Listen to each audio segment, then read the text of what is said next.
Hello there, my name is David. This is an introductory video to what's going to be a 7-part series discussing physics. Did you know that we've had the same atomic model since 1932 and it hasn't really answered anything?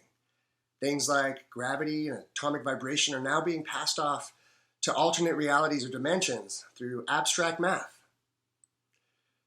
Do you remember when we were kids and they introduced negative numbers to us? They said that they were irrational, imaginary numbers. And then you get to high school and college and they tell you that you have to use this irrationality in order to understand the basis for nature, energy.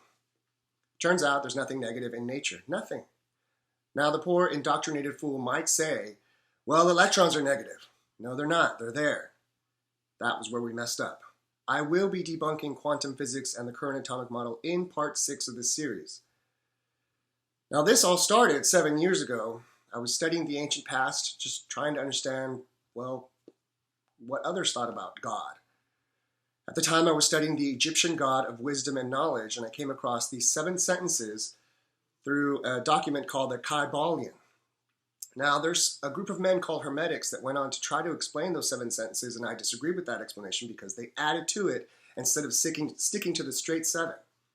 And if we stick to the straight 7 and compare it to what we think we know, this atomic model emerged that answers everything, even the great mysteries, which I will be sharing in part 7 of this series. I look forward to that. I really do. Now, originally when this started, as I was studying this, I saw this image. And I thought, if you plug it up, you'll get this. And then I went to compare that to an actual photo of an atom, and I was like, wow, I think I'm onto something. So that's what I'm doing. I'm trying to share this with you. They say that if knowledge is learned, that it should be shared with others. This is such an attempt. I painted everything out. I turned it into a book, the Kybalion and Physics. The 7-pointed star represents the 7 laws of nature. Nothing satanic. Don't get crazy.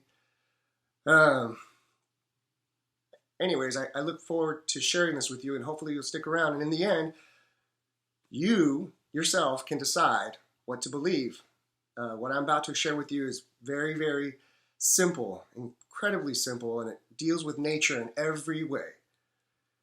For the record, I don't work for anybody. I'm not part of any organization or group. This is a one-man show, and I'm just trying to share this knowledge with you as a free-thinking American.